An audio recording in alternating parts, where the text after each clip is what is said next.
It's extremely rare in the NFL or the NBA that a legendary superstar caliber player gets drafted by a team and remains with that team for the duration of their career. Peyton Manning, for example. Peyton Manning started his career in Indianapolis, had lots of success. You would have thought there's no way that he would ever leave. Then he gets hit with that neck injury. The Colts draft Andrew Luck. Peyton Manning finishes his NFL career in Denver. We just saw the same thing with Tom Brady.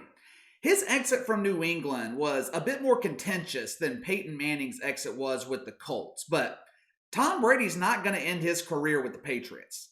The same can be said for major stars in the NBA. Actually, it's a lot more common in the NBA than it is in the NFL. LeBron, D. Wade, Kevin Durant, Russell Westbrook. Hell, Russell Westbrook is going to have played for 3 teams in as many years. James Harden.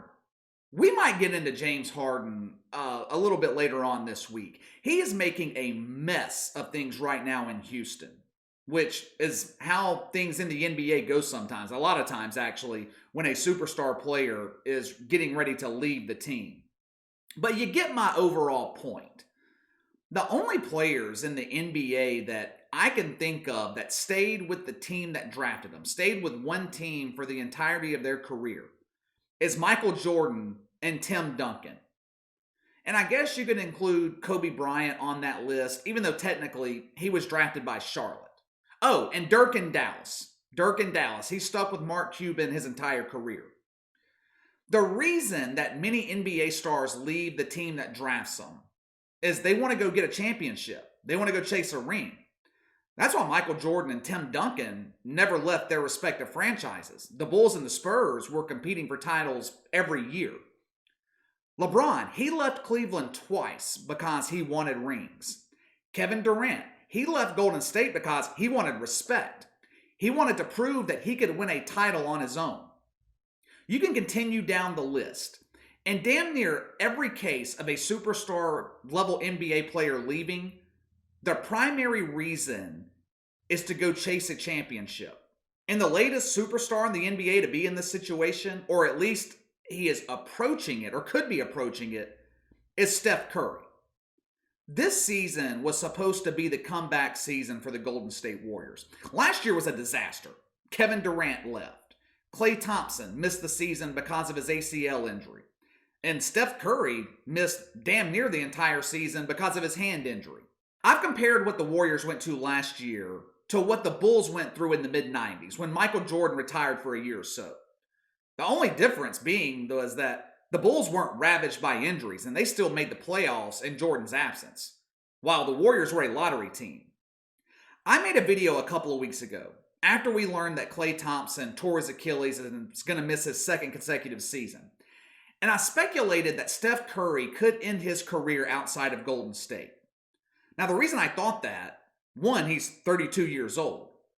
I don't see Steph Curry being like LeBron, playing at a high level well into his 30s. LeBron James is a machine. Besides his first season in Los Angeles, LeBron has largely remained injury-free for the bulk of his career. That hasn't been the case with Steph Curry. He missed most of the season back in 2011-2012. Dealt with an ankle injury back in 2018, missed 31 games. He was bothered by nagging injuries in 2019. And then, of course, missed damn near all of last season because of his hand injury. So you have his own history with injuries, coupled with the fact that we don't know if Klay Thompson will ever be the player that he used to be. An Achilles injury to an NBA player is usually a death sentence. Very few, very, very few ever return to form. We're going to see this season if Kevin Durant will be the same player that he used to be coming back off that Achilles. So with all that, with James Wiseman being a rookie, and if he does turn into a superstar, it's going to take a couple of years.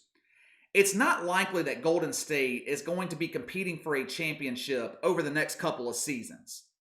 Now, with Steph Curry entering the back nine of his career, I figured that he would be looking elsewhere to end it. Chase a ring with a contender, maybe in the loaded Western Conference or somewhere out east. Well, at least for now, at least for the time being, that does not seem to be the case. Steph Curry came out on Monday and said that he was negotiating a contract extension with the Warriors. Now, they have until December 21st to finalize it this season. I was a bit shocked by this, to be honest with you. I mean, the Warriors aren't close to title contention right now. So I asked myself, why would Steph Curry want to potentially finish his NBA career on a fringe playoff team? Or at least there'll be a fringe playoff team for the next couple of years. This next contract for Steph Curry could be the last contract of his career. Judging by his statements, he wants to rebuild the Warriors into a title contender. Now, I get it. I understand that. But is he going to be able to get that accomplished while he's still in his prime? This roster is not close to the roster they had during their dynasty. The heart and soul pieces that they had are gone. Andre Iguodala. I always thought Iguodala was the heart and soul of that dynasty. He's gone. Sean Livingston, gone. Matt Barnes, David West, JaVale McGee, guys like that, they are all gone. Now you've got Andrew Wiggins replacing Klay Thompson, which is a defensive liability. Who on this roster is going to guard LeBron James, Kawhi Leonard, Luka? That defensive assignment would usually fall to Klay Thompson. They could always rely on him to guard their opponent's best wing players. Now, like I said, it's going to be Andrew Wiggins guarding those elite wings, which will be a disaster. It's going to be a tough season for Steph Curry. He's going to face double teams all season on the offensive end. Then I continue reading his comments, and it begins to make more and more sense why he wants to stay in Golden State. Steph Curry says that one of his big goals, even at the beginning of his career, was to stay on one team his entire career. Now, we hear NBA players say stuff like this all the time. Next thing you know, they're on the first plane out of town. Steph Curry then said that he wants to be in a situation where the Warriors are competing for championships every year.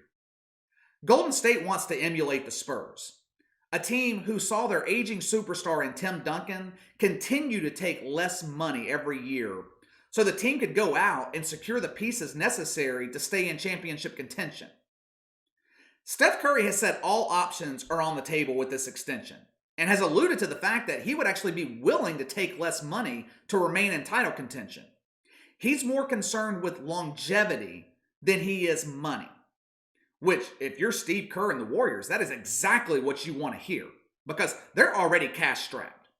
Between Curry's current contract and the contracts of Klay Thompson, Andrew Wiggins, and Draymond Green, they're already on the hook for $148 million.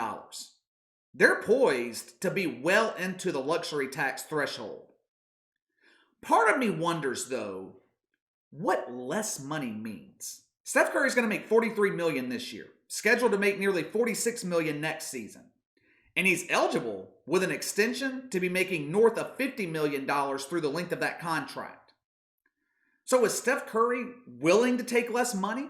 What will less money look like? Will it be $40 million, $45 million? Maybe even as low as $35 million? You've got to remember, this will likely be the final contract of his NBA career. This will be his final chance at making this type of money. We could soon find out what less money means. If we don't find out by December 21st, we'll find out next offseason. But I'll be honest with you, and I've always told you guys that I am not afraid to admit when I'm wrong. I think I was wrong about Steph Curry. The video that I mentioned earlier, I posted a couple of weeks ago speculating that Steph Curry could be leaving Golden State. I think I was wrong about that. I don't see it happening. Seeing his comments and reading through several articles this week, I really believe that Steph Curry is willing to do whatever it takes to ensure that he remains in the Bay Area. I saw one where there was a mention of him eventually retiring, going back home to Charlotte, his hometown, where he grew up.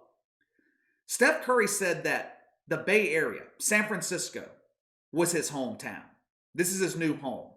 His family recently purchased their fifth and presumably their final home in the area. Obviously, he loves living out there. And there's nothing that can replace that feeling of being home. So perhaps Steph Curry's the exception. I believe he is. In a league where superstars are quick to leave their team to chase a championship elsewhere, Steph Curry appears to be the exception. It looks like he will be one of a handful of NBA players over the years that commits to sticking to the team that gave them their first chance. And it looks like he wants to retire in Golden State. All right, that's all for today. Hit that like and subscribe button. Click the notification bell to receive all notifications from the channel. Leave me a comment in the section below. Do you think Steph Curry will finish his career in Golden State? Or will he eventually leave and perhaps chase a ring elsewhere? Let me know your thoughts. You can follow me on Twitter at KC_BTL84. Best way to contact me is by email at BTLKC84@gmail.com. I'll see you guys next time.